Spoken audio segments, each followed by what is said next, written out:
কৃষ্ণ হরি বল। সকল ভক্তবৃন্দের শ্রীচরণে আমি এই কদমের শতকোটি দণ্ডপদ প্রণাম ভক্তি গ্রহণ করবেন। হরে কৃষ্ণ। আজকে আমরা আস্বাদন করব গৌর পার্শ্বদ শ্রী সনাতন গোস্বামীর সংক্ষিপ্ত জীবনী। তো সর্বপ্রথম আমার একটি ছোট্ট অনুরোধ, আপনারা সম্পূর্ণ ভিডিওটি শ্রবণ করবেন এবং পরবর্তী কৃষ্ণ সম্বন্ধীয় ভিডিও পেতে চ্যানেলটিকে সাবস্ক্রাইব করবেন। হরে কৃষ্ণ। শ্রীমৎ জীব গোস্বামীর লঘু বৈষ্ণব তুষণীতে শ্রী ও বংশপুত্র আদির পরিচয় প্রদান করছেন। তাদের আদি বংশধর কর্ণাটক দেশ অধিপতি বরদাস গোত্রীয় চতুর্বেদীয় ব্রাহ্মণ শ্রী সর্ব জগৎগুরু ছিলেন। তার পুত্র শ্রী অনিরুদ্রদেব যুদ্ধ বিদ্যাশাস্ত্রে পারদর্শী ছিলেন। শ্রী হরিহর দেব তিনি বলপূর্বক শ্রী রূপেশ্বর দেবের রাজ্য গ্রহণ করেন। তখন রূপেশ্বর দেব 8টি অশ্বনীয় পত্নীর সঙ্গে পুল্যস্ত দেশে গমন করেন, আর সেই দেশের অধিপতি শ্রী শেখরেশ্বরের সঙ্গে তার মিত্রতা হয়। শ্রী রূপেশ্বর দেবের পুত্র শ্রী পদ্মনাদেব তিনি নিখিল বেদশাস্ত্র এবং পণ্ডিত ছিলেন।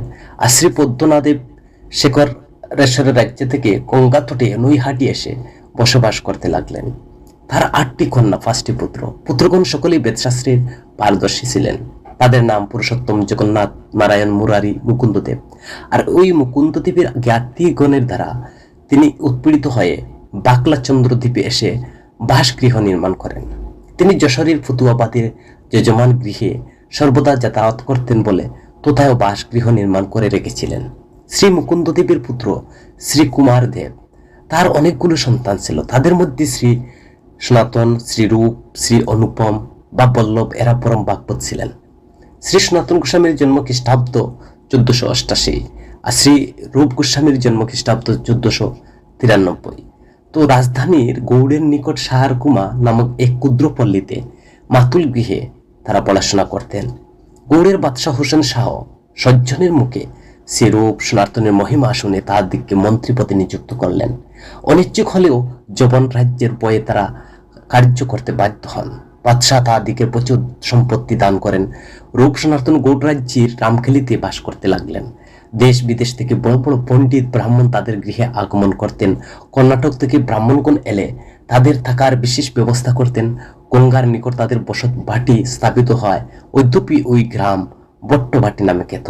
নবদ্বীপ থেকে ব্রাহ্মণ পণ্ডিত রামকেলিতে এলে শ্রী রূপ সনাতন তাদের বিশেষ সেবা করতেন। শ্রী রূপ সনাতনের অধ্যাপক ছিলেন গৌড়ের অলঙ্কার স্বরূপ শ্রী বিদ্যাভূষণ পাদ। তাদের দর্শন শাস্ত্রের গুরু নবদ্বীপের সার্বভৌমের ভ্রাতা বিদ্যাবাসপতি। এছাড়াও তাদের শিক্ষক ছিলেন শ্রী পরমানন্দ ভট্টাচার্য, শ্রী রামপদ ভদ্রপাদ প্রভৃতি। ভাগবত সমর্থীপণীতে এদের নাম উল্লেখ করা হয়েছে। শ্রীল সনাতন, শ্রী রূপ সনাতন, অনুপম তারা 3 ভাই শৈশব কাল থেকে ভগবত ভক্তি ভাব সম্পন্ন ছিল। তারা গৃহের সন্নিকটে বৃন্দাবনের স্মৃতিতে সুরম্য তমাল, কদম্ব, জ্যোতিকা, তুলসী খানম তৈরি করেন এবং তার মধ্যে রাধাকুণ্ড এবং শ্যামকুণ্ড নামক সরোবর খনন করেন। নিত্য শ্রীমদন মোহন দেবের সেবায় তারা নিমগ্ন থাকতেন। তারা লোক পরস্পরে শ্রী গৌর সুন্দরের চরিতাবলী শুনে তাদের দর্শনের জন্য তাদের মনে উৎকণ্ঠিত হতে লাগলো। কিন্তু অন্তরে কে জানে, যেন তাদেরকে বলতো, তোমরা ধৈর্য ধারণ করো, এখানে সেই পতিত পাবন ঠাকুরের দর্শন পাবে। শ্রী সনাতন গোস্বামীর বয়স তখন অল্প। একদিন রাত্রে স্বপ্নে দেখছেন এক ব্রাহ্মণ তাকে একখানি শ্রীমদ্ ভাগবত গ্রন্থ প্রদান করছেন। শ্রীল সনাতন ভাগবত পেয়ে আনন্দে তিনি উৎফুল্ল হয়ে উঠলেন এবং স্বপ্নভঙ্গ হলো। তিনি কাকের মতো পেলেন না, বড় দুঃখিত হলেন। সকালবেলা স্নান পূজা আদি সমাপ্ত করে তিনি বসেছেন।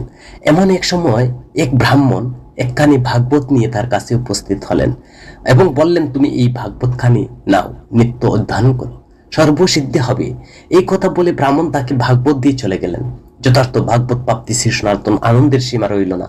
আর সেই দিন থেকে শ্রীল সনাতন গোস্বামী শ্রীমদ্ ভাগবত শাস্ত্র একমাত্র সর্বশাস্ত্রের সার জ্ঞানের অধ্যয়ন করতে লাগলেন।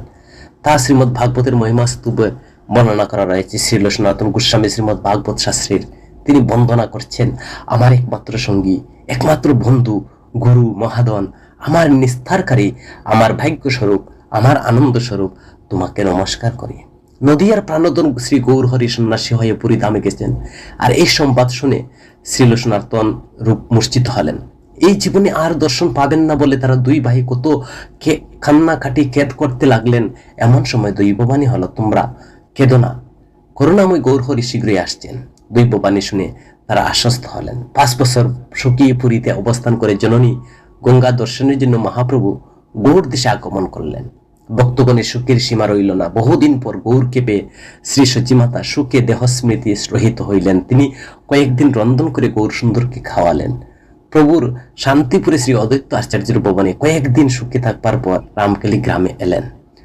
তাই চৈতন্য চরিতামৃতের মধ্যলীলায় বর্ণনা করা হয়েছে, ওই সে চলি আইলা প্রভু রামকেলি গ্রাম, গৌর নিকটে গ্রাম অতি অনুপম, যার নৃত্য করে প্রভু প্রেমে অচেতন, কোটি কোটি লোক আইছে দেখিতে চরণ। মহাপ্রভুর প্রভাব শুনে বাদশাহ হোসেন শাহ বলতে লাগলেন, বিনা দানে এত লোক যার পাশে হয়, আর সেই তো গোসাই হইয়া জানিও নিশ্চয়।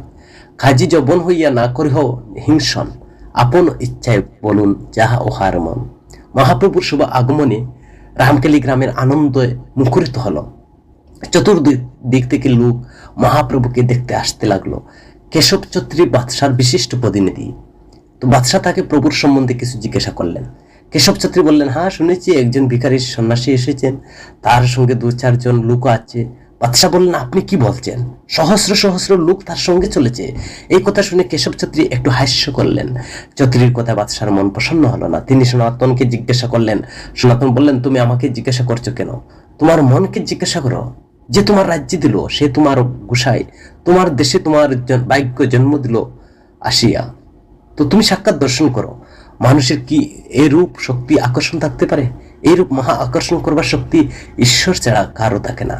বাদশাহ শ্রী সনাতনের কথা শুনে বড় সুখী হলেন। তিনি স্বাচ্ছন্দ্যে ভ্রমণ করুন বলে সকলকে জানালেন। গঙ্গার তটে এক বৃক্ষমূলে মহাপ্রভুর উপবেশন, সঙ্গে মাত্র প্রিয় ভার্ষদবৃন্দ। ক্রমে সন্ধ্যাকাল অতীত হতে চলল। এই সময় সনাতন রূপ 2 ভাই গুচ্ছতৃণ দন্তে ধরে মহাপ্রভুর সামনে দণ্ডবোধ হয়ে পড়লেন। অন্তর্যামী মহাপ্রভু তাকে দেখে চিনতে পারলেন। প্রভুর করুণান্দ্রে হৃদয় 2 ভাইকে তিনি ভূমি থেকে উঠিয়ে দৃঢ় আলিঙ্গন করলেন। বললেন, পূর্বে তোমরা যে বারবার দৈন্যপাত্র আমাকে লিখেছিলে, যে তাতে তোমাদের স্বভাব আমি জেনে গেছি। তোমরা 2 ভাই জন্মে জন্মে আমার দাস। তোমাদের জন্য আমি রামকেলিতে এসেছি। আজ থেকে তোমাদের নাম হবে শ্রী সনাতন শ্রীরূপ। বাদশাহ পূর্বতন তাদের নাম দিয়েছিলেন দবির কাজ, সাগর মল্লিক।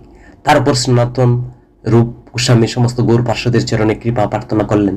শ্রী অদ্বৈতাচার্য নিত্যানন্দ শ্রীবাস আদি ভক্তগণ 2 ভাইকে প্রচুর আশীর্বাদ প্রদান করলেন। অনন্তর শ্রীরূপ সনাতন রূপের কনিষ্ঠ ভ্রাতা আরেকজন শ্রী অনুপম পুত্র পরিবারবর্গের সঙ্গে প্রভুর শ্রীচরণ দর্শনাদি বন্দন করেন। অনুপমের শ্রীজীব পুত্র তখন শিশু ছিলেন, তার নাম ছিল শ্রীজীব। তো প্রভু তার শিরে করপাদপদ্ম ধারণ করে শ্রীচরণ রস দিয়ে যেন ভবিষ্যৎ আচার্য সম্রাট রূপে তাকে বরণ করলেন। ভক্ত বাঞ্ছা কল্পতর শ্রী গৌরহরি এইরূপে ভক্ত বাসনা পূর্ণ করে পুরীর দিকে যাত্রা করলেন। শ্রীল সনাতন রূপকে আশীর্বাদ প্রদান করলেন, শীঘ্রই তোমাদের সংসার বন্ধন থেকে কৃষ্ণ তোমাদের মুক্ত করে দিবেন। শ্রীল সনাতনের পিতা পিতৃদত্ত নাম ছিল অমর।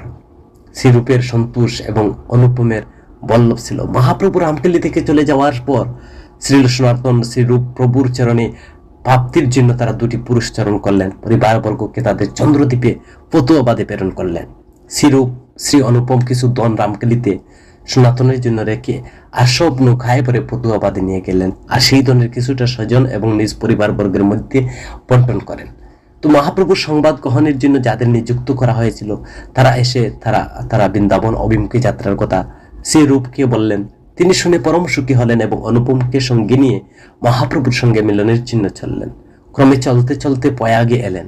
সেখানে শ্রী মহাপ্রভুর শ্রীচরণ দর্শন করলেন। প্রয়াগে প্রভুর দর্শনের জন্য লোকে এত ভিড় যে সারা দিন দর্শনের অবকাশ হলো না।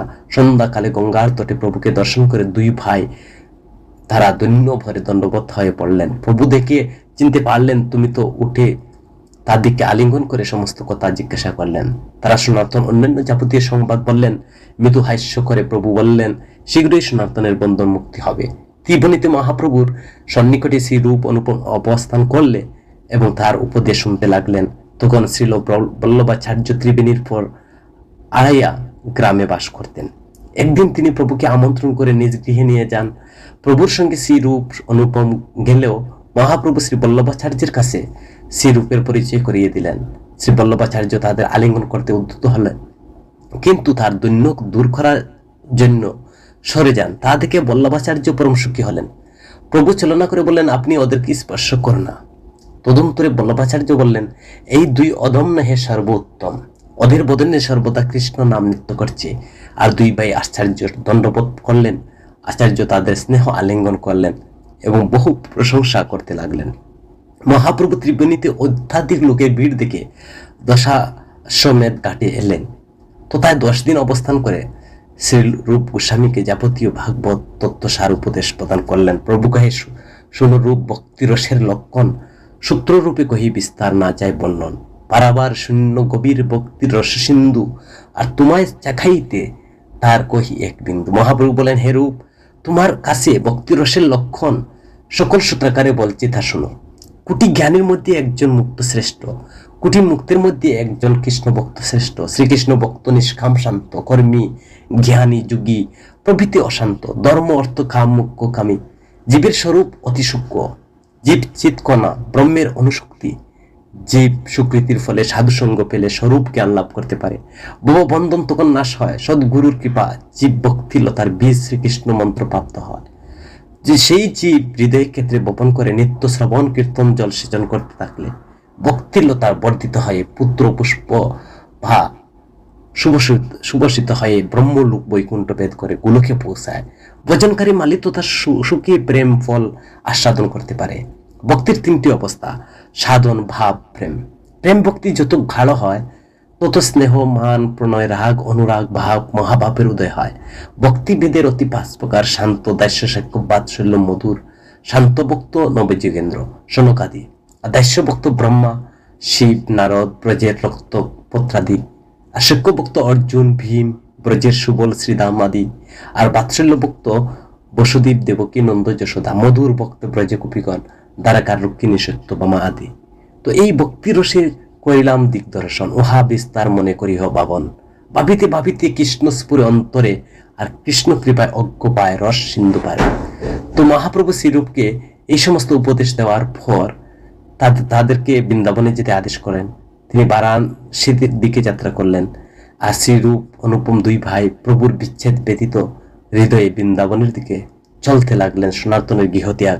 শ্রীরূপ অনুপম অর্থ আদি সহ পটুয়াবাদে চলে যাওয়ার পর শ্রীল সনাতন কেমনে রাজ্য কার্য ত্যাগ করিয়েছেন করলেন। তিনি রাজ্য ত্যাগ করে কিভাবে যাবেন?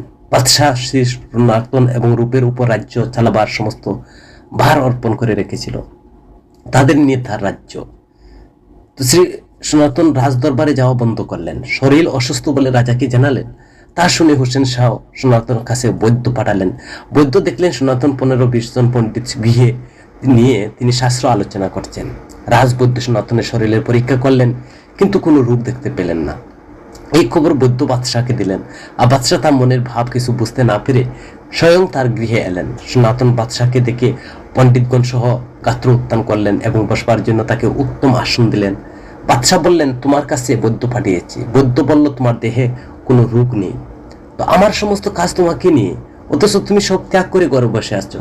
তোমার ভাই চলে গেছে, আমার সব কাজ নষ্ট হতে চলছে, তো তোমাদের অভিপ্রায় কি বুঝতে পারছি না। সনাতন বললেন, আমার দ্বারা আর কোনো কাজ হবে না, আপনি অন্য লোক দিয়ে কাজ করান।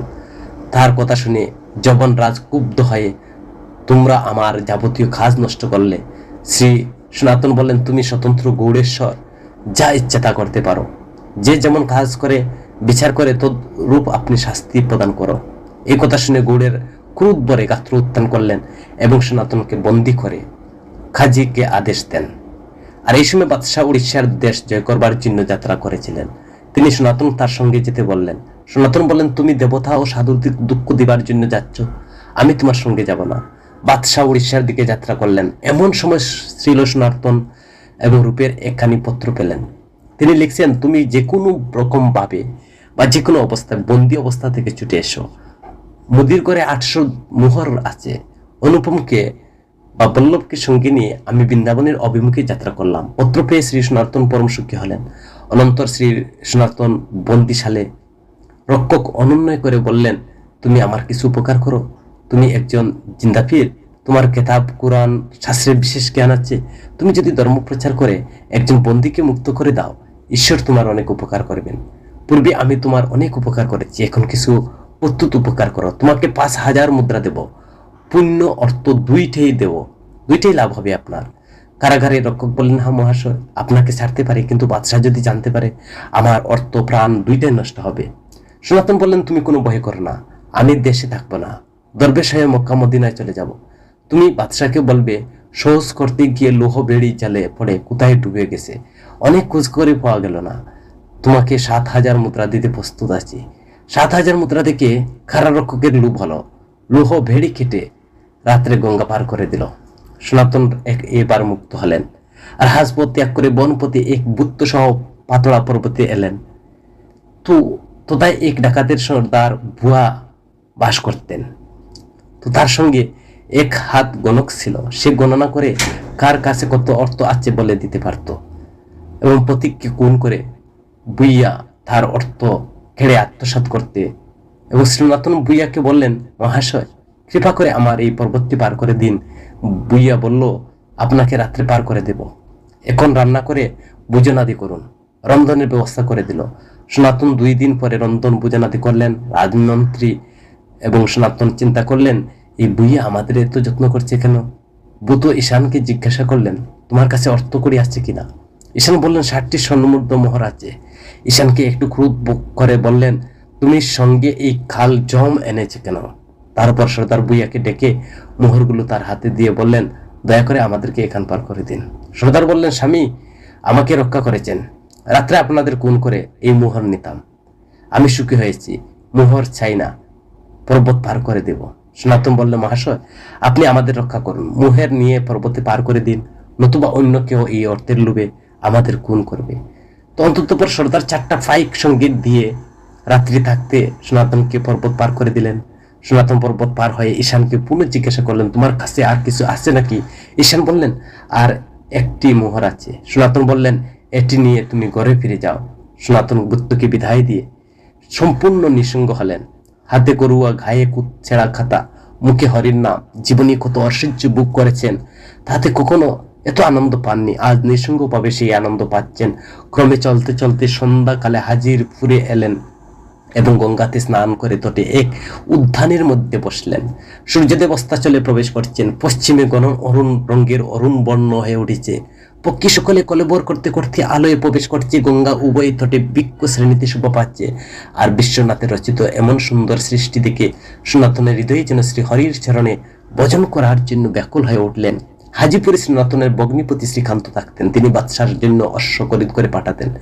শ্রীকান্ত সন্ধ্যাকালে গৃহের উপর থেকে দেখলেন দূরে উদ্যানের মধ্যে একজন বৈরাগী বসে আছেন। উৎসুক হলেন তিনি, নিকটে গিয়ে তাকে দেখবেন। উদ্যানে এসে দেখলেন সনাতন। একটু বিস্ময়ান্বিত হয়ে তারপর সনাতনের মুখে সমস্ত কথা শুনলেন। শ্রীকান্ত যত্ন করে সনাতনকে ঘরে নিলেন। 2-4 দিন থাকার অনুরোধ জানালেন। সনাতন বললেন, তুমি আমাকে এখন গঙ্গা পার করে দাও, এক মুহূর্ত কাল আমি বিলম্ব করতে পারবো না। যাওয়ার সময় শ্রীকান্ত সনাতনকে একখানা বুট কম্বল দিলেন। গঙ্গা পার হয়ে সনাতন চলতে কয়েকদিনের মধ্যে কাশীতে এলেন। মহাপ্রভু কয়েকদিন পূর্বে কাশীতে এসেছিলেন। তিনি চন্দ্রশেখরের গৃহে অবস্থান করতেন। তপন মিশ্রের গৃহে ভোজন করতেন। সনাতন লোক পরস্পরে শুনে চন্দ্রশেখরের গৃহে উপস্থিত হলেন। ধার দেশে বসলেন। অন্তর্যামী মহাপ্রভু সব জানতে পেরে চন্দ্রশেখরকে বললেন, তারে একজন বৈষ্ণব এসেছে, তাকে নিয়ে এসো। চন্দ্রশেখর ছুটে এলেন তারে, কিন্তু কোনো বৈষ্ণব দেখতে পেলেন না। প্রভু বললেন, কোনো লোক আছে না কি না? চন্দ্রশেখর বললেন, একজন দরবেশ আছে। প্রভু বললেন, তাকে নিয়ে এসো। চন্দ্রশেখর ধারে এসে বললেন, দরবেশ, তোমাকে প্রভু ডাকছেন।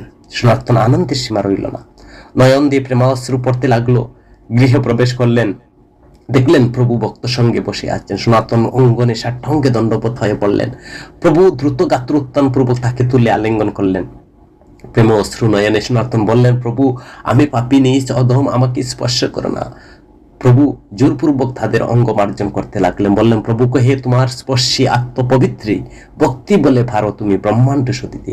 তারপর প্রভু তাকে নিজ পার্শ্বে বসালেন। তিনি সব বৃত্তান্ত প্রভুর চরণে নিবেদন করলেন। তপন মিশ্র, চন্দ্রশেখর প্রভৃতি যারা ভক্তগণ সেখানে উপস্থিত ছিলেন, মহাপ্রভু সনাতনকে পরিচয় করে দিলেন। সকলে সনাতনকে প্রেমে আলিঙ্গন করলেন এবং সকলেই বিস্ময়াতীত হয়ে বললেন, খাকের গড়ুল করো, ওই সে শক্তি তোমার। কোথায় রাজমিস্ত্রি মহা ঐশ্বর্যশালী, আবার কোথায় সর্বত্যাগী কৃষ্ণ ভক্ত ধীর? তুমি অচিন্ত শক্তিমান, তোমার কৃপা হলে কি না হতে পারে। অন্তঃপর ভদ্রবেশ গ্রহণ করবার জন্য মহাপ্রভু শ্রী সনাতনকে আদেশ করলেন, চন্দ্রশেখর তাকে গঙ্গার তটে নিয়ে নাপিত দ্বারা মুন্ডন করিয়ে শিখা ধারণ করালেন, পরে স্নান করালেন। চন্দ্রশেখর তাকে পরিধানের জন্য নতুন বস্ত্র দিয়ে পুরাতন বস্ত্র মেঘে নিয়ে তিনি কৌপিন বহির্বাস পরিধান করালেন, কণ্ঠে তুলসী মালা এবং দ্বাদশঙ্গী তিলক ধারণ করে বৈষ্ণব বেশ ধারণ করালেন। সনাতনের দিব্য বৈষ্ণব বেশ দেখে সকলের আনন্দ আর সীমা রইল না। তপন মিশ্রের ঘরে মহাপ্রভু ভোজন করলেন, ভুক্ত অবশ্যই শ্রী সনাতন গ্রহণ করলেন। মহাপ্রভু সনাতনকে পেয়ে যেন আনন্দের সিন্ধুর মধ্যে তিনি বাসতে লাগলেন।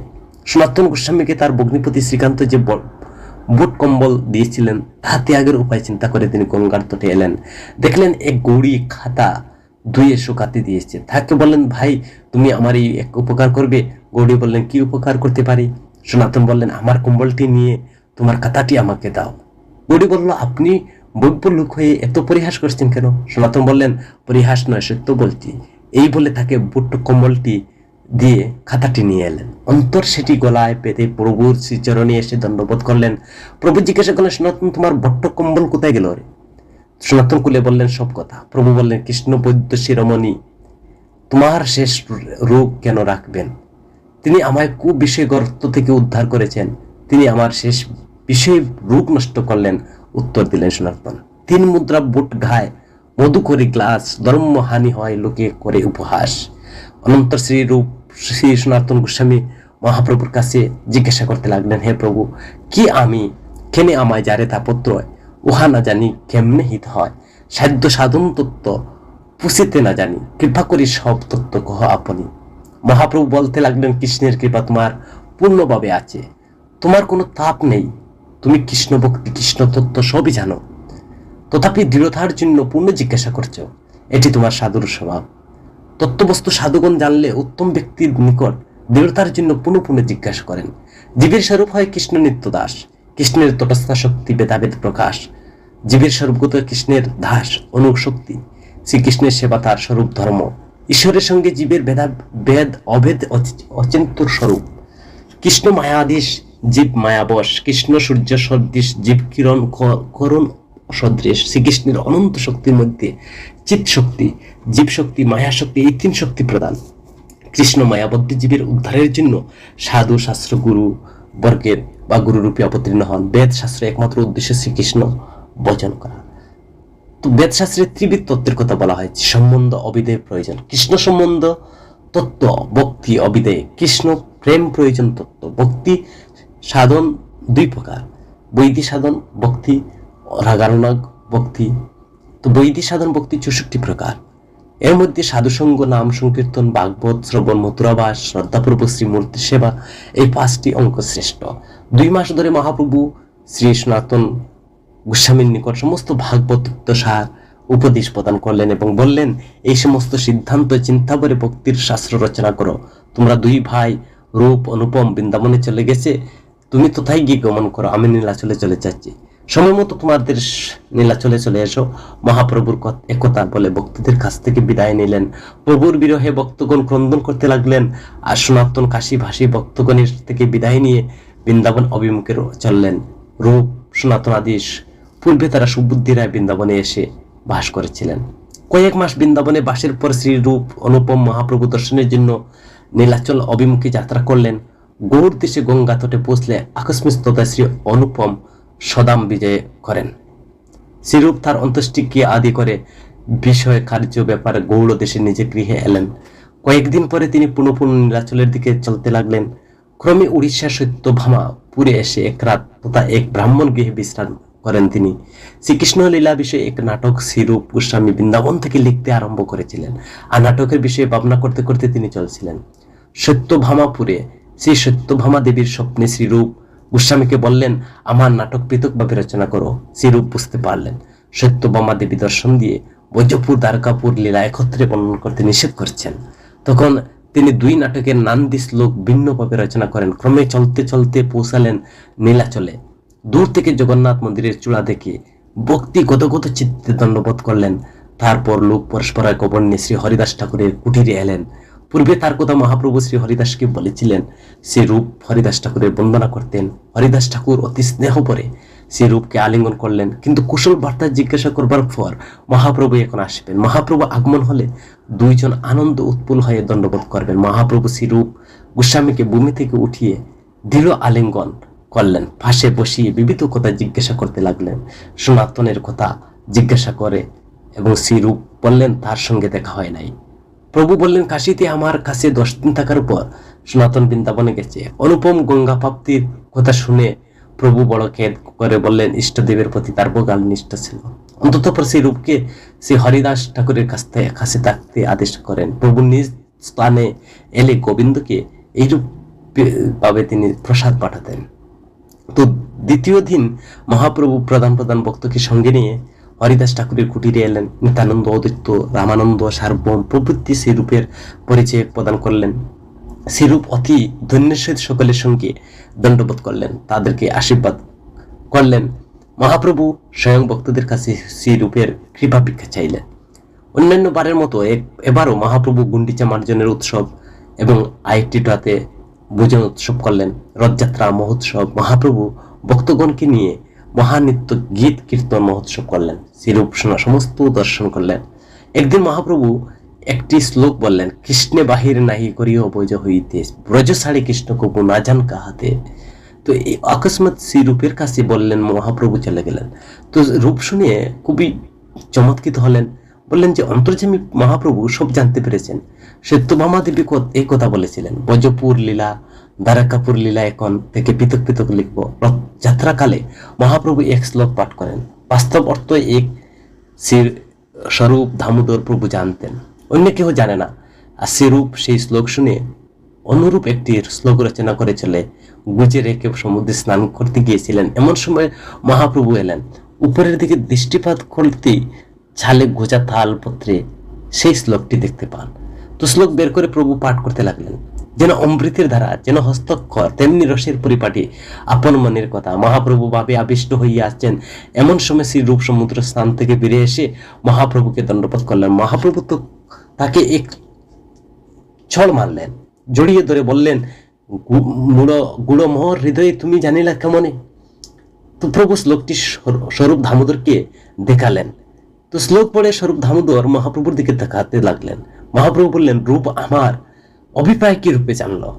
স্বরূপ দামোদর বললেন, আমি অনুমান করেছি পূর্বে একে তুমি কৃপা করেছ, তোমার কৃপায় ছাড়া এই সমস্ত কি লিখতে পারে। একদিন ভক্তগণ সঙ্গে মহাপ্রভু হরিদাস ঠাকুরের কুটিরে এলেন। তো শ্রী রূপের লিখিত নাটক শুনতে চাইলেন। রূপসজ্জা পড়তে চান না। তো মহাপ্রভু বারবার পড়তে অনুরোধ করায় শ্রী রূপ গোস্বামী তিনি শ্লোকটি পড়লেন। নাটক শুনে রামানন্দ রায় বললেন, কবিত্ব না হয় এই অমৃতের ধার, নাটক লক্ষণ সব সিদ্ধান্তের সার, প্রেম পরিপাটি এই অদ্ভুত বর্ণন, সুনিশ্চিত করণে হয় আনন্দ গর্ণন। তারপর রামানন্দ রায় মহাপ্রভুকে বললেন, আপনার শক্তি ছাড়া জীবের এমন বর্ণন করা শক্তি থাকতে পারে না। অনুমান বুঝতে পারছি আপনি শক্তি দিয়ে করাচ্ছেন। সেই রূপের অনুপম কবিত্ব, রস বিচার, দৈন্যযুক্ত বিচার দেখে সকলেই শতমুখে তার প্রশংসা করতে লাগলেন। প্রভু কয়েক মাস নিজ স্থানে সেই রূপকে রাখার পর পুনর্বার বৃন্দাবনে যেতে আদেশ করেন। সেই রূপের প্রভুর আদেশ শিরে ধারণ করে বৃন্দাবনে ফিরে গেলেন। নীলাচলের সনাতন মথুরা থেকে একাকী ঝাড়িখণ্ডের বনপতি শ্রী সনাতন গোস্বামী নীলাচলের অভিমুখে যাত্রা করলেন। আর বনপথে দুর্গম তথাকালে জল দূষিত সনাতন চলতে লাগলেন। উপবাসের দিন কাটছে, মাঝে মাঝে জল পান করেছেন মাত্র। জলবায়ুর দোষে তার শরীরে কুণ্ডু রসা হলো। তিনি ভাবলেন, এই দেহ নিয়ে আমি মহাপ্রভু জগন্নাথের দর্শন হবে না। শুনেছি মহাপ্রভু জগদীশের মন্দিরের সন্নিকটে থাকেন, মন্দিরের সান্নিধ্যে আমার যাবার সাধ্য নাই। প্রচলিত মার্গে জগন্নাথ সেবকের যাতায়াত করেন, তাদের স্পর্শ করে মহা অপরাধ হবে। সনাতন ঠিক করলেন, জগন্নাথের রথের চক্রে থলে পড়ে প্রাণ ত্যাগ করবেন, আর এই পাপ দেহ আর রাখবেন না। তো ক্রমে লোক পরস্পর এক অপর পেয়ে শ্রী হরি দাস ঠাকুরের কুটিরে উপস্থিত হলেন। তাকে বন্দনা করলেন। দেখে হরিদাস ঠাকুর বুঝতে পারলেন সেই রূপের বড় ভাই। শ্রী হরিদাস আনন্দে সনাতনকে দৃঢ় আলিঙ্গন করলেন, আপনি কি রূপের বড় ভাই সনাতন? সনাতন বললেন, হ্যাঁ, আমি এই অদম। শ্রী হরিদাস মহাপ্রভু শ্রীমুখে আপনার মহিমা শুনেছি। সনাতন বললেন, এই পাপীর আবার কি মহিমা? হরিদাস, আপনি বৈষ্ণব শিরোমণি। মহাপ্রভু বলছেন, আপনার ন্যায় বিজ্ঞ ব্যক্তি পৃথিবীতে নেই। সনাতন কর্ণে অঙ্গুলি দিয়ে শ্রী বিষ্ণু বলতে লাগলেন। দুজনের আলাপ হচ্ছিল, এমন সময় মহাপ্রভু তো তাই আগমন করলেন। হরিদাস ঠাকুর শ্রী সনাতন প্রভুর চরণে মূলে দণ্ডবোধ হয়ে পড়লেন। মহাপ্রভু হরিদাসকে আলিঙ্গন করতে হরিদাস বললেন, সনাতন দণ্ডবোধ করছেন। মহাপ্রভু বললেন, হ্যাঁ সনাতন এসেছ। ভূমি থেকে উঠিয়ে প্রেমভাবে আলিঙ্গন করলেন। সনাতন বললেন, প্রভু আমায় ছুঁয়ো না, আমি নিজ অধম, তাতে শরীরে কুণ্ডু রসা রয়েছে। মহাপ্রভু, সনাতন এই শরীর তোমার না আমার। মহাপ্রভু জোর করে পুনঃ আলিঙ্গন করলেন। সনাতনের প্রতি মহাপ্রভুর সেই রকম স্নেহ ভক্ত বিস্ময়াতীত হয়ে পড়লেন। প্রভু ভক্তগণে সনাতনের মিলন করিয়ে দিলেন, বৈষ্ণব চরণে বন্দনা করতে লাগলেন, সনাতনকে আলিঙ্গন করতে লাগলেন। মহাপ্রভু সনাতনের কুশল বিষয়ে প্রশ্ন করলেন, মথুরার অন্যান্য বৈষ্ণবগণের কথা জিজ্ঞাসা করলেন। প্রভু বললেন, রূপ 10 মাস নীলা চলেছিল, দিন 10 আগে সে গৌড় দেশে গেছে। প্রভুর অনুপমের গঙ্গা প্রাপ্তি সংবাদ সনাতনকে জানালেন। শুনে সনাতন বলতে লাগলেন, শিশুকাল থেকে অনুপম শ্রী রামের উপাসনা করত, দিন রাত রামায়ণ পাঠ করত। রূপ আমি একদিন তাকে পরীক্ষা করার জন্য বললাম, অনুপম শ্রীকৃষ্ণ পরম সৌন্দর্য মাধুর্যের সার, তুমি তাতে ভোজন করো। 3 ভাই একসাথে কৃষ্ণ কথা রসের কাল যাপন করব। আমাদের কথা তার মন কিছুটি ফিরল, বলল আমি চিন্তা করে দেখি। সারা রাত সে রামের ত্যাগের কথা চিন্তা করতে করতে কেঁদে খাটালো। প্রাতকালে এসে বলল, রঘুনাথের পাদপদ্ম বেশি আছে মাথা, কাটিতে না পারে মাথা, ভাঙ্গ পড়ো মাথা। তো শ্রী রামচন্দ্রের প্রতি তার এইরূপ প্রকার নিষ্ঠা দেখে 2 ভাই তাকে আলিঙ্গন করে বলল, তুমি সাধু, তুমি শ্রী রামচন্দ্রের ভজন করো, তোমাকে পরীক্ষা করার জন্য আমরা এইরূপ বলেছিলাম। মহাপ্রভু বললেন, সেই ভক্ত দৈন্য জেনা ছাড়ে প্রভুর চরণ, আর সেই প্রভু দৈন্য জেনা ছাড়ে নিজ জন। তো সনাতন গোস্বামী শ্রী হরিদাস ঠাকুরের কাছ থেকে প্রভু নিজ স্থানে গমন করলেন। গোবিন্দের দ্বারা দুজনার জন্য মহাপ্রসাদ প্রেরণ করলেন। একদিন মহাপ্রভু হরিদাস ঠাকুরের কুটিরে এসে সনাতনকে বলতে লাগলেন, সনাতন দেহ ত্যাগ আদির দ্বারা কৃষ্ণ পাওয়া যায় না, এইসব ধর্ম ভজনের দ্বারা কৃষ্ণ পাওয়া যায়। সনাতন বললেন, হে সর্বজ্ঞ, আমি অতি দিনহীন, আমাকে বাঁচিয়ে তোমার কি লাভ হবে? মহাপ্রভু, সনাতন তোমার শরীরে আমার বড় সম্পদ, আমার সম্পত্তি, তুমি পরে সম্পত্তি নাশ করতে চাও কেন? হরিদাস ঠাকুর বললেন, সনাতন তুমি ধন্য, তোমার দেহ প্রভুর সেবায় সহায় স্বরূপ। মহাপ্রভু সনাতন কৃষ্ণ প্রেম ভক্তি তত্ত্ব বৈষ্ণব আচার বৃন্দাবনের লুপ্ত তীর্থ উদ্ধারের পবিত্র তোমার এই দেহের দ্বারা কাজ হবে। সনাতন গোস্বামী, আপনার গভীর মন কার বোঝার শক্তি নাই, আমাকে যেমনি নাচাও তেমনি নাচবো। জ্যৈষ্ঠ মাসের একদিন গদাধর পণ্ডিত মহাপ্রভুকে সনাতনকে দ্বিপ্রহরে ভোজনের জন্য আমন্ত্রণ করলেন। যথাকালে গদাধর পণ্ডিতের গৃহে এলেন। কিছুক্ষণ সনাতনের জন্য অপেক্ষা করে শেষে ভক্তগণের অনুরোধে প্রসাদ গ্রহণ করলেন। ভক্তগণ সনাতনের জন্য বসে রইলেন। কিছুক্ষণ পর সনাতন এলেন। শরীরে ঘর্মাক্ত লাল হয়ে গেছে, মধ্যাহ্নে তপ্ত ভালুকা পা পুড়ে ফুলকা পড়ে আছে। ভক্তগণ তাড়াতাড়ি উঠে অভ্যর্থনা করে তাকে ঘরের মধ্যে নিয়ে বসালেন। মহাপ্রভু অবশেষে পাত্রটি গোবিন্দের শ্রী সনাতনকে দিলেন। ভক্তগণ একসঙ্গে বসে প্রসাদ পেলেন। প্রসাদ গ্রহণের পর সনাতন মহাপ্রভুর কাছে এসে দণ্ডবোধ প্রণাম করলেন এবং সমুদ্রের পথে এসে এবং প্রভু বললেন, সনাতন এত দেরি কেন? সনাতন বললেন, সমুদ্রের পথে এসেছি, একটু দেরি হলো। প্রভু জিজ্ঞাসা করলেন, সিংহদ্বারে শীতল পথ ছেড়ে তপ্ত বালুকায় এলে কেন? সনাতন বললেন, তপ্ত বালুকার পথে চলতে আমার কোনো কষ্ট হয়নি, সিংহদ্বারের পথ দিয়ে আসবার অধিকার আমার নাই, কারণ এই পথে জগন্নাথ সেবক যাতায়াত করেন, তাদের ছোঁয়া গেলে আমার মহা অপরাধ হবে। প্রভু বললেন, তুমি পরম পবিত্র স্বরূপ, তোমার স্পর্শ দেব মুনিগণ পবিত্র হয়। তথাপি ভক্ত স্বভাব মর্যাদা রক্ষণ আর মর্যাদা পালন হয় সাধুর ভূষণ, মর্যাদা লঙ্ঘন লোক করে উপহাস, আর ইহলোকে পরলোকে 2 হয় নাশ। সনাতন তুমি বিজ্ঞ শিরোমণি, তুমি যদি শাস্ত্র মর্যাদা জগৎকে শিক্ষা না দাও, জগৎ কেমনে শিখবে? মহাপ্রভু এই কথা বলে সনাতনকে ধরে আলিঙ্গন করলেন। সনাতনের বৈরাগ্য সদাচার শিষ্টাচারে সমস্ত গৌর ভক্ত চমৎকৃত হয়ে দৈন্য দৈন্য তাকে প্রশংসা করলেন। একদিন জগদানন্দ পণ্ডিত এলেন সনাতনকে দর্শন করতে। সনাতন পণ্ডিতকে দণ্ডবোধ করলেন, এক দুঃখের কথা নিবেদন করলেন, সৎ পরামর্শ চাইলেন। জগদানন্দ পণ্ডিত বললেন, রথযাত্রা দর্শন করে আপনি বৃন্দাবনে চলে যান, সেটি আপনার প্রভু দত্ত আদেশ। তো সনাতন গোস্বামী পণ্ডিতের কথায় পরম সুখী হলেন। কিছুক্ষণ পর ইষ্ট গোষ্ঠী জগন্নাথ পণ্ডিত নিজ স্থানে চলে গেলেন। এমন সময় মহাপ্রভু তথা এলেন। সনাতন গোস্বামী দণ্ডবোধ তাকে করেন। প্রভু দৃঢ় আলিঙ্গন করলেন। সনাতন মন ক্ষুণ্ণ হয়ে জগন্নাথ পণ্ডিতের কাছে রথযাত্রা দেখে বৃন্দাবনে যেতে তারপর অপরাধ দেখে এই কথা শুনে জগন্নাথের প্রতি কুদের ভাব দেখিয়ে মহাপ্রভু বলতে লাগলেন, জগা কালকে পড়ুয়া, সে তোমাকে উপদেশ দেয়। তো এইভাবে তাদের কথা ব্যবহারের পরমার্থ গুরুতুল্য সে নিজেও অধিকার বুঝেনি, তিনি পরম পারমাণবিক উপদেষ্টাও দিয়েছেন। তো সৌভাগ্যক্রমে জগন্নাথের মন্দিরে তারা এইভাবে উপাসনা করেন। শ্রী জগদানন্দকে আত্মীয়তা রূপে সুদারস পান করান, আর গৌর স্তুতি দ্বারা আমাকে পান করাচ্ছেন নিম্ব শিশিন্দা রস। আজও আপনি আমাকে আপন বলে কৃপা করলেন না। আমার দুর্ভাগ্য। সনাতনের কথা শুনে প্রভু যেন খুব লজ্জিত হলেন। সনাতনকে সুখী করবার জন্য বলতে লাগলেন, সনাতন, তোমার অপেক্ষা জগদানন্দ আমার প্রিয় নহে, মর্যাদা লঙ্ঘন আমি সইতে পারি না। তোমার কথা শুনে তোমার স্তুতি করতে বাধ্য হচ্ছে। সনাতন, তোমার দেহকে তুমি ঘৃণ্য জ্ঞান করো, কিন্তু আমি অমৃতের সম জ্ঞান করি। আমি তোমাকে লাল্য নিজেকে লালক জ্ঞান করি। লাল্য লালনা দিতে লালকের ঘৃণা বোধ হয় না, সুখ বোধ হয়। তদ্রূপ তোমাকে স্পর্শ পেলে আমার পরম আনন্দ হয়। ভক্ত দেহের অপ্রাকৃত। এই মহাপ্রভু সনাতনকে আলিঙ্গন করলেন। তৎক্ষণাৎ কুণ্ড রসা দূর হয়ে অঙ্গে সুবর্ণ ন্যায় হলো। সনাতন গোস্বামীর দোলযাত্রা দর্শন করে মহাপ্রভুর নির্দেশ মতো বৃন্দাবনের অভিমুখে যাত্রা করলেন। আর যে পথ দিয়ে মহাপ্রভু বৃন্দাবনে গিয়েছিলেন সনাতন, সেই পথ দিয়ে বৃন্দাবন চলে গেলেন। তিনি বৃন্দাবনে এলেন। রূপ গোস্বামী গৌর দেশস্থ কুটুম্বাদি বর্গের যথাযথ ব্যবস্থা করে পূর্ণ বৃন্দাবনে ফিরে এলেন। গোবিন্দ দেবের প্রকট। একদিন রূপ গোস্বামী যমুনার তীরে বসে ভজন করছেন, মহাপ্রভুর কথা চিন্তা করছেন, আর প্রভুর আদেশে কিছু পালন হলো না। এমন এক সময় ব্রজবাসী তোতা এলেন, দেখতে বড় সুন্দর। তিনি বললেন, স্বামীন, আপনাকে বড় দুঃখী মনে হচ্ছে, কারণ কি? আপনি মহাপ্রভুর আদেশ পালন করতে পারলেন না। আমার জীবন ব্যথা। ব্রজবাসী বলল, মহাপ্রভুর কি আদেশ? শ্রীরূপ মূর্তির সেবা প্রকাশ, লুপ্ত তীর্থ উদ্ধার। ব্রজবাসী বলল, স্বামীনে আমার সঙ্গে আসুন। রূপ গোস্বামী ব্রজবাসীর সঙ্গে চললেন। ব্রজবাসী একটা টিলা দেখিয়ে বললেন, এই টিলার নাম গুমা টিলা। এর মধ্যে গোবিন্দের আছেন। প্রতিদিন পূর্বাহ্নে একটি গাভী এসে টিলাটিকে দগ্ধ দ্বারায় স্নান করিয়ে যায়। ব্রজবাসী এই বলে অন্তর্ধান হলেন। রূপ গোস্বামী বিস্ময়িত হয়ে চিন্তা করতে লাগলেন, উনি খেয়ে কি কথা বলে গেলেন? একই স্বপ্ন না বাস্তব? পরদিন পূর্ণাহ্নে তিনি কোথায় গেলেন এবং তখন একটি গাভী এসে টিলার উপর দাঁড়িয়ে দুধের ধারা বর্ষণ করে চলে গেল। তখন শ্রীরূপ গোস্বামী পূর্ণ বিশ্বাস হলো। তিনি আনন্দে উৎফুল্ল হয়ে উঠলেন, আর গ্রামে এসে বিশিষ্ট গোপগণের কাছে এই কথা বললেন। শুনে সকলে আনন্দে নৃত্য করতে লাগলেন। অনন্তর তারার কোদালি নিয়ে গুমা টিলা এলেন, আর রূপ গোস্বামীর নির্দেশ মতো খনন আরম্ভ হলো। কিছুটা খনন করতেই মূর্তি প্রাপ্ত হলেন। গোবিন্দ দেবের মূর্তিখানি যেন কোটি খন্দপের দর্পহারি নয়নে মনে আনন্দ বর্ধন করে। আনন্দ ভরে গোপগণ হরি হরি ধ্বনি করতে লাগলেন। রূপ গোস্বামী সজল নয়নে সাষ্টাঙ্গে দণ্ডবোধ করতে লাগলেন। গোবিন্দ দেবের প্রকট ধ্বনি হইতে লাগলো উৎসব, এবং অসংখ্য লোক ধায় চারিদিকে।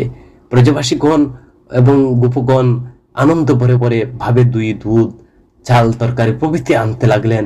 সকলে ব্রাহ্মণগণ নৈবেদ্য তৈরি করতে লাগলেন। ব্রাহ্মণ গোবিন্দ মহা অভিষেক করে নৈবেদ্য ভোগ করলেন, এবং এইরূপ গোস্বামীর আনন্দের আর সীমা রইল না। গোস্বামীগণ উপস্থিত হলেন। গোবিন্দ দর্শন করে সুখ সিন্ধুতে তারা যেন বাসতে লাগলেন। আর এই সংবাদ রূপ গোস্বামী শীঘ্রই নীলাচলে প্রভুর নিকট প্রেরণ করলেন। মহাপ্রভু ভক্তগণের সঙ্গে আনন্দ সাগরে নিম্নমান হয়ে, এবং তিনি তৎক্ষণাৎ কাশীশ্বর পণ্ডিত বৃন্দাবনে শ্রী রূপ গোস্বামীর নিকট প্রেরণ করলেন। এইভাবে শ্রী মদন গোপাল দেব প্রকট হলেন। মহাবনে শ্রীকৃষ্ণের জন্মস্থান সন্নিকটে এক পত্র কুটিরে সনাতন গোস্বামী ভজন করতেন। মধুখারির জন্য তিনি একদিন যমুনার তট দিয়ে গ্রামে যাচ্ছেন। মদন গোপাল তখন যমুনার তীরে গোপ বালকের সঙ্গে খেলা করছিলেন। সনাতন গোস্বামী দেখে বাবা বাবা বলে ছুটে এলে তার হাত ধরে বললেন, বাবা, আমি তোমার কাছে যাব। সনাতন বললেন, লালা, আমার কাছে কেন যাবে? গোপাল বলল, তোমার কাছে আমি থাকবো। সনাতন বললে, আমার কাছে থাকবে, খাবে কি? গোপাল বললেন, বাবা, তুমি কি খাওয়াও? তুমি যা খাওয়াবে তা খাবো। তো সনাতন, আমি শুষ্কা রুটি ছানা খাই। তো গোপাল বললে, আমিও তা খাবো। সনাতন, তুমি থাকতে পারবা? তুমি মা বাপের কাছে থাকো। পূর্ণ গোপাল বললেন, বাবা, আমি তোমার কাছে থাকবো। সনাতন গোস্বামী বালকটি সুজিয়ে ঘরে পাঠিয়ে দিয়ে মধু করিতে গেলেন। তিনি রাত্রে স্বপ্নে দেখলেন সেই শিশুটি হাসতে হাসতে কাছে এসে তার হাত ধরে বলছে, বাবা, আমার নাম মদন গোপাল, আমি কাল তোমার কাছে আসব। এই বলে মদন গোপাল অন্তর্ধান হলেন। আর শ্রী সনাতনের স্বপ্ন ভাঙলো। আনন্দে আত্মহারা হলেন। কি দেখলেন? এমন সুন্দর শিশু কখনো দেখিনি। হরিণ স্মরণ করে, ভগবানকে স্মরণ করে হরি হরণ করে নিয়ে গেল। কুটিরে কপাট করলো। দেখলেন দরজার সামনে এক অপূর্ব গোপাল মূর্তি। তার অঙ্গশোভা চারিদিকে আলোকিত। সনাতন গোস্বামী স্তম্ভিত ভাবে কিছুক্ষণ দাঁড়িয়ে রইলেন। তারপর প্রেমা অশ্রু ফেলতে ফেলতে ভূতলে দণ্ডবোধ প্রণাম করতে লাগলেন। মূর্তি পূজা অভিষেক করলেন। রূপ গোস্বামী সেই অপূর্ব মূর্তির প্রেমাবিষ্ট হলেন। সনাতন রূপ গোস্বামী পত্র কুটিরে মদন গোপালের সেবা করতে লাগলেন। এই সংবাদ মহাপ্রভুকে দেওয়ার জন্য রূপ গোস্বামী তৎক্ষণাৎ একজন লোককে পুরী ধামে প্রেরণ করলেন। সনাতনের আটা ভিক্ষা করে এনে রুটি গোপালের বুক দেন। তার সঙ্গে একটি তরকারিও দেন। কোনোদিন তৈল লবণ অভাবের তরকারি তৈরি করা হয় না, শুষ্ক রুটি মাত্র বুক করে দেন। এতে সনাতনের বড় দুঃখ হতে লাগলো, কিন্তু উপায় নাই, কারণ মহাপ্রভু তাকে সেই সেবা দিয়েছেন। ভক্তি গ্রন্থ প্রণয় আদি সারাদিনে ব্যস্ত থাকেন তিনি, পয়সা ভিক্ষা করে তেল লবণ আনবেন। সনাতন গোস্বামী মনে কষ্ট হতে লাগলো। মহারাজ কুমার মদন মোহন তীহ শুষ্ক রুটি বুঞ্জে দুঃখী সনাতন। অন্তর্যামী ভগবান সনাতনের মন জানলেন আমি শুষ্ক রুটি খাই। সনাতনের মনে তখন দুঃখ হচ্ছে, সনাতন রাজ সেবা করতে চায়। সনাতন মন জানি মদন গোপাল নিজ সেবা বৃদ্ধি ইচ্ছা হলো তৎকাল। মদন গোপাল দেবের নিজের সেবা বৃদ্ধি করার ইচ্ছা পোষণ করলেন। মুলতানে একজন ধনাঢ্য ক্ষত্রিয় নাম কৃষ্ণদাস কপুর, তিনি বাণিজ্য করবার জন্য মথুরা এসেছিলেন। যমুনা চড়া তার নৌকা লেগে গিয়েছিল, কোনো উপায় নৌকা জলে নামাতে পারলেন না। কি হবে? কৃষ্ণদাস কপুর লোকমুখে শুনতে পেলেন বৃন্দাবনে এক বড় সাধু বাস করেন, তার নাম সনাতন। কৃষ্ণদাস কপুর সনাতনের কাছে এসে দেখলেন বাবা বসে লিখছেন, পরিধানে কৌপিন মাত্র বৈরাগ্যের শুষ্ক তনু। কৃষ্ণদাস কপুর দণ্ডবোধ করলেন। সনাতন গোস্বামী তাকে বসবার জন্য পত্রের আসন দিলেন। আসনটা হস্ত দ্বারা স্পর্শ করে কৃষ্ণদাস নিচে বসে বললেন, বাবা কৃপা করুন। সনাতন গোস্বামী বললেন, আমি ভিখারি, কি কৃপা করবো?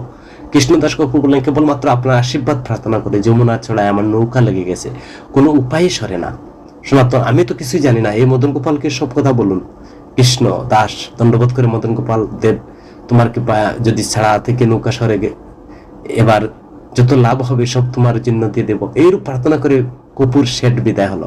সেই দিন বিকাল বেলায় এমন ঝড় বৃষ্টি হলো যে কপুর শেঠের নৌকা অনাহাসে যমুনা থেকে চলে গেল। কৃষ্ণদাস কপুর সব বুঝতে পারলেন, আর সেই বার ব্যবসা করে কৃষ্ণদাস বহু টাকা লাভ করে, আর সেই সমস্ত অর্থ দিয়ে মদন গোপাল দেবের মন্দির ভোগ শালা আদি নিত্য রাজ সেবার ব্যবস্থা করে দিলেন। মদন গোপাল তখন বড়ই সনাতন বড়ই সুখী হলেন, আর কৃষ্ণদাস কর্পূর সনাতন গোস্বামীর থেকে দীক্ষা গ্রহণ করলেন। বৃন্দা দেবীর আত্মপ্রকাশ ঘটলো। তো এইভাবে রাধারানীর দর্শন দান করলেন। শ্রীরূপ রঘুনাথ দাসকে দেখবার জন্য সনাতন গোস্বামী একদিন রাধাকুণ্ডে এলেন। দুইজন উঠে তাকে বন্দনা করলেন, বসবার জন্য আসন দিলেন। পরের দিন তিনজনে ইষ্ট গোষ্ঠীর করতে লাগলেন রূপ গোস্বামী। তো মধ্যাহ্নকালে স্নানের জন্য রাধাকুণ্ডে এসে কুণ্ডে স্তুতি করলেন, স্নান করলেন। তো এইভাবে তারা ধানকেলি কুমুদি করলেন, শ্রীকৃষ্ণের দুগ্ধ দান করলেন। শ্রীকৃষ্ণ বললেন, বাবা তোমাদের জন্য দুধ এনেছি। সনাতন বললেন, তুমি কেন কষ্ট করে দুধ আনলে? শ্রীকৃষ্ণ, তুমি না খেয়ে আছো। সনাতন, তুমি কেমনে জানলে যে আমি না খেয়ে আছি? শ্রীকৃষ্ণ সরোবরের তীরে গোচারণ করতে এসে দেখি তুমি না খেয়ে আছো। সনাতন বলে, অন্য কেউ এলো না কেন? শ্রীকৃষ্ণ বললেন, ঘরে অনেক কাজ, তাই আমাকে আসতে হয়েছে। সনাতন, আহা, তুমি অতটুকু শিশু, আর তোমার কত কষ্ট হয়েছে? শ্রীকৃষ্ণ বললেন, না না বাবা, আমার কোনো কষ্ট হয় নাই। সনাতন গোস্বামী তাড়াতাড়ি ভাণ্ডটি নিয়ে এলেন। লালা বস, পাত্রটি খালি করে দিই। শ্রীকৃষ্ণ বললেন, না বাবা, আমি বসতে পারবো না, সন্ধ্যা হলে আসছে, গো দহন করতে হবে, বাণ্ড কাল নিয়ে যাব। এই কথা বলতে বলতে বালক অদৃশ্য হয়ে গেল। সনাতন অবাক হয়ে তাকিয়ে রইলেন, সব কথা বুঝতে পারলেন শ্রীকৃষ্ণ এইসব করছেন। নেত্র জলে ভাসতে ভাসতে উঠে দুধ পান করলেন। তারপর তিনি মাধুকরী করে খেতেন। ব্রজবাসী তার থাকার জন্য একটি কুটির তৈরি করলেন। রাধিকার স্নেহ একদিন রূপ গোস্বামী সনাতন গোস্বামীর পায়াস খাওয়াতে ইচ্ছা করলেন, কিন্তু পায়াস তৈরি করার কোনো সামগ্রী কুটিরে ছিল না। ভক্ত ইচ্ছা পূর্ণকারী রাধিকা ঠাকুরানী সব বুঝতে পারলেন। তখন একটি কুমার বেশি তিনি শ্রীরূপের জন্য দুধ চাল চিনি নিয়ে এলেন এবং ডাকতে লাগলেন, স্বামী স্বামী, যে সিদ্ধা গ্রহণ করো। কুমারীর কণ্ঠ শুনে রূপ গোস্বামী কুটিরের ধার করলেন। দেখলেন এক অপূর্ব মহাকুমারী সীতা নিয়ে দাঁড়িয়ে আছে। রূপ বললেন, লালি, তুমি এই সময় এলে কেন? রাধা বললেন, স্বামী, আপনাদের সেবার জন্য সীতা নিয়ে এসেছি। রূপ বললেন, যে তুমি এত কষ্ট করলে কেন? শ্রী রাধা বললেন, বাবা, কিসের কষ্ট? সাধুর সেবার জন্য এসেছি। শ্রীরূপ বললেন, সীতা নিয়ে বসতে বললেন। কুমারী বললেন, আমি বসতে পারবো না, ঘরে কাজ আছে। বলতে বলতে কুমারী অদৃশ্য হয়ে গেলেন। তো শ্রীরূপ গোস্বামী ফিরে দেখলেন কুমারী নাই। তিনি পরম বিস্মায়িত হলেন। অন্তরে পায়াস তৈরি করে গোবিন্দকে ভোগ দিলেন। প্রসাদ শ্রী সনাতন গোস্বামীকে দিলেন। প্রসাদ পেয়ে সনাতন গোস্বামী আনন্দে আত্মহারা হয়ে গেলেন। জিজ্ঞাসা করলেন, চাল দুধ কোথায় পেলে? রূপ বললেন, একজন কুমারী গিয়ে দিয়ে গেছেন। সনাতন বললেন, হঠাৎ দিয়ে গেল? এই রূপ বলতে, হঠাৎ দিয়ে গেল। তো আজ সকালবেলা আমার ইচ্ছা হলো আপনাকে একটু পায়াস খাওয়াই। এমন সময় দেখি কুমারী সীতা নিয়ে হাজির হলো। তো সনাতন নয়ন দিয়ে প্রেমাস্ত্র পড়তে লাগলো। বললে, এত স্বাদিষ্ট দ্রব্য আর কে দিবে? রাধা ঠাকুরানী দিয়েছে, তুমি যেন রূপ আকাঙ্ক্ষা করো। তো এইভাবে গোবর্ধনের কৃপা লাভ করেছেন, মদন গোপালের দর্শন দান করেছেন, ব্রজগোপীর স্নেহ লাভ করেছেন, বৈষ্ণব চূড়ামণি শিবের স্নেহ শ্রীরূপ গোস্বামীর গ্রন্থে বর্ণনা করা রয়েছে। তো শ্রী সনাতন রূপের জন্ম তো সজ্জন তুষার দ্বিতীয় পর্বে বর্ণনা করা হয়েছে সনাতনের জন্ম, রূপ গোস্বামীর জন্ম, সুবুদ্ধি রায়ের জন্ম, ভূষণ সেই কি কারণে কোথায় কি করছে। তো এইভাবে আমরা সংক্ষিপ্ত এই সনাতন গোস্বামীর জীবনী আলোচনা করার চেষ্টা করলাম। যদি কোনো ত্রুটি থাকে আপনারা ক্ষমা সুন্দরে দেখবেন। হরে কৃষ্ণ। সকলের শ্রীচরণে আমার দণ্ডবোধ প্রণাম। আর যদি ভালো লাগে আপনারা আপনাদের বন্ধুর কাছে ভিডিওটি শেয়ার করবেন।